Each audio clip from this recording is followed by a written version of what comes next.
আপোনালোকে জানে যে বিগত এক মাহ জুড়ে আমি ইসলাম ধৰ্মাৱলম্বী লোকসকলে ৰমজানৰ ৰোজা ৰাখিছিলোঁ আৰু ৰোজা হ'ল ত্যাগ ধৈৰ্য সংযমৰ এটি মাহ আৰু গুনাহ মাফৰ এটি মাহ। গতিকে আমি ইসলাম ধৰ্মাৱলম্বী সকলো মানুহে এক মাহ ত্যাগ স্বীকাৰ কৰি আজি পবিত্ৰ ঈদ উল ফিতৰৰ নামাজ আদায় কৰিছোঁ। এই চেগতে মই সমূহ অসমৰ তথা ভাৰতবাসী লোকসকলক সমূহ ধৰ্মাৱলম্বী লোকসকলক ঈদ উল ফিতৰৰ শুভেচ্ছা আৰু আন্তৰিক অভিনন্দন জ্ঞাপন কৰিছোঁ আৰু আশা কৰিছোঁ যে এই ঈদে পবিত্ৰ ঈদ উল ফিতৰে আমাৰ সমগ্ৰ অসমত যি সাম্প্ৰদায়িক বাতাবৰণ এই সাম্প্ৰদায়িক বাতাবৰণ নিশ্চয় কৰে, লগতে ভাতৃত্ববোধৰ যি এনাজৰী এই এনাজৰী আৰু কটকটীয়া কৰে তাকে আমি কামনা কৰিছোঁ।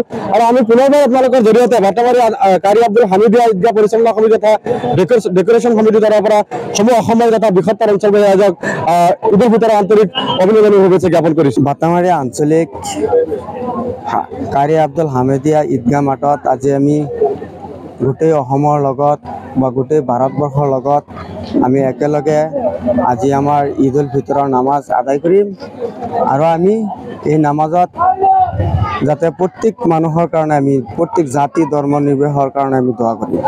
আজি 30 ৰোজাৰ অন্তত বাটামাৰী আঞ্চলিক কাৰি হামিদিয়া ঈদগাহ ময়দানত আমি বাটামাৰী অঞ্চলৰ গোটেই মানুহবিলাকে একেলগ হৈ ঈদগাহ নামাজ আদায় কৰিবৰ কাৰণে আমি সমবেত হৈছোঁ আৰু অসমবাসীক শুভেচ্ছা জনাওঁ যে আমাৰ লগতে তেখেতসকলৰ সকলোৰে মংগল আৰু দীৰ্ঘ আয়ু কামনা কৰি আমি 8টা বজাত আমাৰ নামাজ আদায় কৰিলোঁ।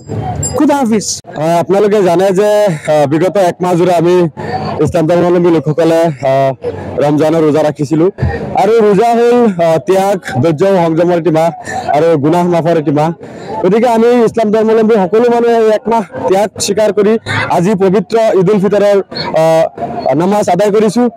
এই চেগতে মই সমূহ অসমৰ তথা ভাৰতবাসী লোকসকলক সমূহ ধৰ্মাৱলম্বী লোকসকলক ঈদ উল ফিতৰৰ শুভেচ্ছা আৰু আন্তৰিক অভিনন্দন জ্ঞাপন কৰিছোঁ আৰু আশা কৰিছোঁ যে এই ঈদে পবিত্ৰ ঈদ উল ফিতৰে আমাৰ সমগ্ৰ অসমত যি সাম্প্ৰদায়িক বাতাবৰণ এই সাম্প্ৰদায়িক বাতাবৰণ নিশ্চয় কৰে, লগতে ভাতৃত্ববোধৰ যি এনাজৰী এই এনাজৰী আৰু কটকটীয়া কৰে তাকে আমি কামনা কৰিছোঁ।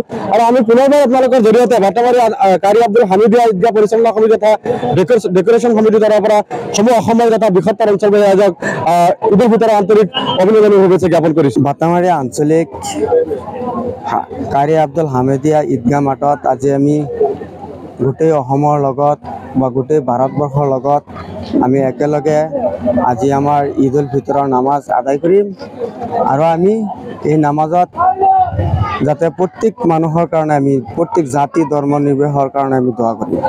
আজি 30 ৰোজাৰ অন্তত বাটামাৰী আঞ্চলিক কাৰি হামিদিয়া ঈদগাহ ময়দানত আমি বাটামাৰী অঞ্চলৰ গোটেই মানুহবিলাকে একেলগ হৈ ঈদগাহ নামাজ আদায় কৰিবৰ কাৰণে আমি সমবেত হৈছোঁ আৰু অসমবাসীক শুভেচ্ছা জনাওঁ যে আমাৰ লগতে তেখেতসকলৰ সকলোৰে মংগল আৰু দীৰ্ঘ আয়ু কামনা কৰি আমি 8টা বজাত আমাৰ নামাজ আদায় কৰিলোঁ।